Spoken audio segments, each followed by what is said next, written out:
குருவே சரணம். விநாயகர் சதுர்த்தி அன்று மிக முக்கியமாக செய்யப்பட வேண்டிய பூஜை இது. 21 மலர்கள் அல்லது 21 இலைகளை சாற்றி விநாயகரின் திவ்யமான 21 நாமங்களை சொல்லி பூஜிக்கின்ற வழி. இதற்கு ஏகவிம்சதி பூஜை என்பது பெயர். ஏகவிம்சதி புஷ்ப பூஜை எவ்வாறு செய்யலாம், அதற்கு என்னென்ன மலர்களை உபயோகப்படுத்துவது, அதனால் உண்டாகும் பலன்கள் என்னென்ன என்பது பற்றி பார்ப்போம். 1. பஞ்சாஸ்ய கணபதி.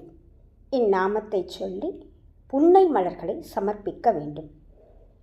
புன்னாக புஷ்பம் என்பது புன்னை மலர்களுக்கான பெயர். பொதுவாக திருமண பாக்கியம் மற்றும் குழந்தை செல்வம் வேண்டுபவர்கள் புன்னை மலர்களாலோ அல்லது இலைகளாலோ பூஜிப்பது வழக்கம். சர்ப தோஷங்களை போக்கி சந்தான பிராப்தி அருளும் ஆற்றல் புன்னை மலர்களுக்கு உண்டு. விநாயகருக்கு உகந்த அஷ்ட புஷ்பங்களுள் ஒன்று இது. மீன ராசியில் பிறந்தவர்கள் புன்னை மலர்களால் விநாயகரை பூஜிக்க அதீத நன்மைகள் உண்டாகும். 2. மகா கணபதி எனும் திருநாமத்தை சொல்லி மந்தார புஷ்பம் சமர்ப்பயாமி என்று மந்தாரை பூக்களை சமர்ப்பிக்க வேண்டும். மந்தாரை மலர்களுக்கு இருவாட்சி, ஆத்தி என்று பலவிதமான பெயர்கள் உண்டு. வயிறு மற்றும் ஜீரண சம்பந்தமான வியாதிகள் உடையவர்கள் மந்தாரை மலர்களால் விநாயகரை பூஜிக்க நன்மைகள் ஏற்படும். 3. தீர கணபதி. இந்நாமத்தை சொல்லி தாடிமி புஷ்பம் சமர்ப்பயாமி என்று மாதுளம் பூக்களை சமர்ப்பிக்க வேண்டும். உதிர சம்பந்தமான நோய்கள், பெண்களுக்கான கருப்பை நோய்கள் அகல வேண்டும் என்பவர்கள் மாதுளம் பூக்களால் அர்ச்சிக்க வேண்டும். நோயற்ற வாழ்வு, லக்ஷ்மி கடாட்சம், சூரிய பகவானின் அருள் பெற வேண்டுபவர்கள் மாதுளம் பூக்களால் பூஜித்தல் சிறப்பான பலன்களை அளித்திடும். மாதுளம் பூக்கள் கிடைக்கப் பெறாதவர்கள் அதனுடைய இலைகளால் பூஜிக்கலாம் அல்லது செம்பருத்தி மலர்களை உபயோகிக்கலாம். 4. ஆமோத கணபதி. இவருடைய நாமத்தை சொல்லி அம்ருநாள புஷ்பம் சமர்ப்பயாமி என்று வெட்டிவேரை சமர்ப்பிக்க வேண்டும்.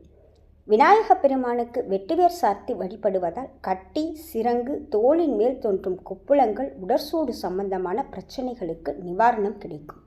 நாள்பட்ட வடுக்கள், தீ, காயங்கள் ஆகியவற்றால் வேதனைப்படுபவர்கள் வெட்டிவேர் சாற்றி பூஜிப்பதால் அதீத பயன்களை அடையலாம். 5. விஸ்வக்சேன கணபதி எனும் நாமத்தை சொல்லி வகுல புஷ்பம் சமர்ப்பயாமி என்று மகிடம் பூக்களை சமர்ப்பிக்க வேண்டும். மகிடமலர்கள் கொண்டு பூஜிப்பதால் அறிவு, தெளிவு, நல் ஞானம் ஏற்படும். வியாழக்கிழமைகளில் மகிழமரத்தடி விநாயகரை வலம் வந்தாலும் அல்லது மகிட மலர்களை சாற்றி வழிபட்டாலும் கல்வி ஞானத்தில் மேலான உயர்வு ஏற்படும். துளாராசியில் பிறந்தவர்கள் மகிட மரங்களால் இறையுருக்களை பூஜிக்க நற்பலன்கள் உண்டாகும். 6. பிரமத கணபதி. இவருக்கு பாடலை புஷ்பம் சமர்ப்பயாமி என்று சொல்லி பாத்திரி மலர்களை சமர்ப்பிக்க வேண்டும். பாதிரி மலர்களை சாற்றி பூஜிப்பதால் உடல் வனப்பும் அழகும் மேம்படும். பூஜைக்குரிய அஷ்ட புஷ்பங்களுள் இதுவும் ஒன்று. 7. ருத்ர கணபதி. இந்நாமத்தை சொல்லி துரோண புஷ்பம் சமர்ப்பயாமி என்று தும்பை மலர்களை சாற்றி வழிபட வேண்டும். தும்பை மலர்கள் விநாயகருக்கு மிக மிக உகந்தவை. தும்பை மலர்களால் பூஜிப்பதால் ஜல சம்பந்தப்பட்ட பீனிசம், சளி தொற்றுகள் போன்றவை நிவர்த்தியாகும். சந்திர பகவானின் அனுகிரகம் கிடைத்திடும். 8. வித்யா கணபதி. இந்நாமத்தை சொல்லி துர்தூர புஷ்பம் சமர்ப்பயாமி என்று ஊமத்தை மலர்களை சாற்றி பூஜிக்க வேண்டும்.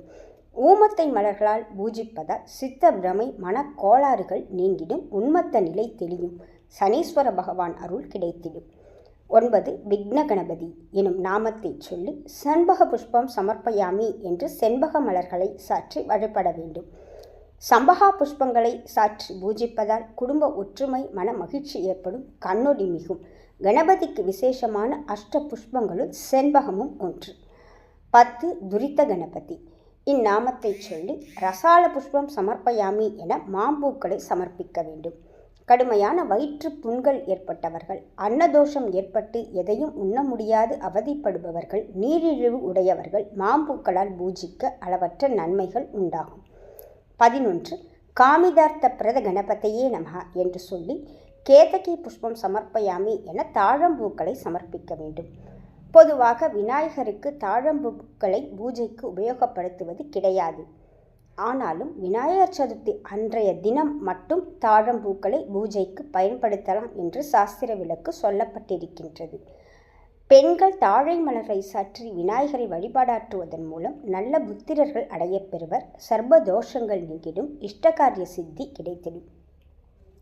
12. சம்மோக கணபதி. இந்நாமத்தை சொல்லி மாதவி புஷ்பம் சமர்ப்பயாமி என முல்லை மலர்களை சாற்றி வழிபடுதல். இவ்வாறு செய்வதால் மன சஞ்சலங்கள் நீங்கி மகிழ்ச்சி கிடைத்திடும், திருமண பிராப்தி உண்டாகும், அம்பிகையின் அருள் நீடித்திடும், லக்ஷ்மி கடாட்சம் நிலைத்திடும். 13. விஷ்ணு கணபதி. இந்நாமத்தை சொல்லி சியாமக புஷ்பம் சமர்ப்பயாமி என்று கொன்றை மலர்களை சாற்றி வழிபட வேண்டும். கொன்றை மலர்களால் பூஜிப்பதால் சரும ஒவ்வாமை வியாதிகள் அகன்று தேகம் பொன் போல மிளிரும், சிவபெருமானின் அனுகிரகம் கிடைத்திடும். ஈச கணபதி.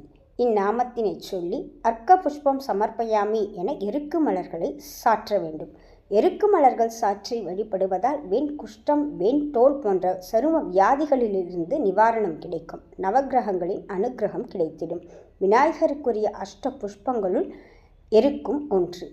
15. கஜாஸ்ய கணபதி. இந்நாமத்தினை சொல்லி கல்ஹார புஷ்பம் சமர்ப்பயாமி என செங்கழுநீர் மலர்களை சாற்ற வேண்டும். செங்கழுநீர் என்பது அல்லி, ஆம்பல் போன்ற நீர்த்தாவர வகையினது. இப்பூக்களை கொண்டு பூஜிப்பதால் மன சஞ்சலங்கள், குழப்பங்கள் அகன்றி லக்ஷ்மி கடாட்சம் ஏற்படும், சந்திர பகவானின் அருள் கிடைத்திடும். இம்மலர்கள் மிக அரிதாகவே கிடைப்பதால் தாமரை அல்லது அல்லி மலர்களை மாற்றாக உபயோகித்துக் கொள்ளலாம். 16. சர்வசித்தி கணபதி. இந்நாமத்தினை சொல்லி சேவந்திகா புஷ்பம் சமர்ப்பயாமி என செவ்வந்தி மலர்களை சமர்ப்பிக்க வேண்டும். செவ்வந்தி மலர்களால் பூஜிப்பதால் முக வசீகரம் கிட்டிடும், கண் பார்வை குறைகள் நீங்கும், தோல் சம்பந்தமான ஒவ்வாமை நோய்கள் அகலும். 17. வீர கணபதி. இந்நாமத்தினை சொல்லி வில்வ புஷ்பம் சமர்ப்பயாமி என வில்வ மலர்களை சாற்றி வழிபட வேண்டும். வில்வ மலர்கள் கிடைக்கப் பெறாதவர்கள் அதற்குரிய தலங்களை பயன்படுத்தலாம். வில்வ தலங்களால் பூஜிக்க 7 ஜென்ம பாவங்களும் அகலும், தொழுநோய் அழியும், சரும வியாதிகள் தீரும். சிவ மூலிகைகளின் சிகரமான இந்த வில்வத்தை சார்த்தி வழிபட லக்ஷ்மி கடாட்சம் நிலைத்திருக்கும். ஓம் கந்தர்ப்ப கணபதியே நமஹா என்று சொல்லி கரவீர புஷ்பம் சமர்ப்பயாமி என அரளிப்பூக்களை சமர்ப்பிக்க வேண்டும். அரளிப்பூக்களால் பூஜிக்க கடன் தொல்லை அகலும், வருமானம் பெருகும், வியாதி நிவாரணம் கிடைக்கும், குடும்பத்தில் இன்ப நிலை தழைக்கும். 19. உச்சிஷ்ட கணபதி. இந்நாமத்தினை சொல்லி குந்த புஷ்பம் சமர்ப்பயாமி என மல்லிகை மலர்களை சாற்றி வழிபட வேண்டும். மல்லிகை மலர்களால் விநாயகரை வழிபட திருமண தடைகள் நீங்கும், குடும்பத்தில் அமைதியும் சுபிக்ஷமும் ஏற்படும், மன நிம்மதி உண்டாகும், லக்ஷ்மி கடாட்சம் நிலைத்திடும். 20. பிரம்ம கணபதி. இந்நாமத்தினை சொல்லி பாரிஜாத புஷ்பம் சமர்ப்பயாமி என பவழமல்லி மலர்களை சாற்றி வழிபட வேண்டும். பாரிஜாத மலர்களை சமர்ப்பிப்பதால் தேவலோகத்தவர்களின் அனுகிரகம் கிடைத்திடும். இப்பூக்களின் நறுமணத்தை சுவாசிக்கும் பொழுது வாத நோய்கள் தீரும் என்பது அறிவியல் சொல்லும் உண்மை. 21. ஞான கணபதி. இந்நாமத்தினை சொல்லி ஜாதி புஷ்பம் சமர்ப்பயாமி என ஜாதிமல்லி மலர்களை சாற்ற வேண்டும். வாசனை மிகுந்த மல்லிகை மலர்களை கொண்டு பூஜிப்பதால் செல்வ வளம் நிலைத்திடும், சத்புத்திர பிராப்தி உண்டாகும், திருமண தடைகள் நீங்கும், இல்லங்களில் அம்பிகையின் கடாட்சம் நிலைத்திடும். மேற்கண்ட மலர்களில் அனைத்தும் கிடைக்கப்பெறாவிடனும் இயன்றவரை மலர்களாகவோ அல்லது இலைகளாகவோ சேகரித்து அன்புடன் கணபதிக்கு சாற்றலாம். அதேபோல் இந்த 21 நாமங்களை சொல்ல இயலாதவர்கள் அனைத்து மலர்களுக்குமே மகா கணபதி என்கிற நாமத்தினை சொல்லி மலர்களையோ அல்லது இலைகளையோ சாற்றி வணங்கிடலாம்.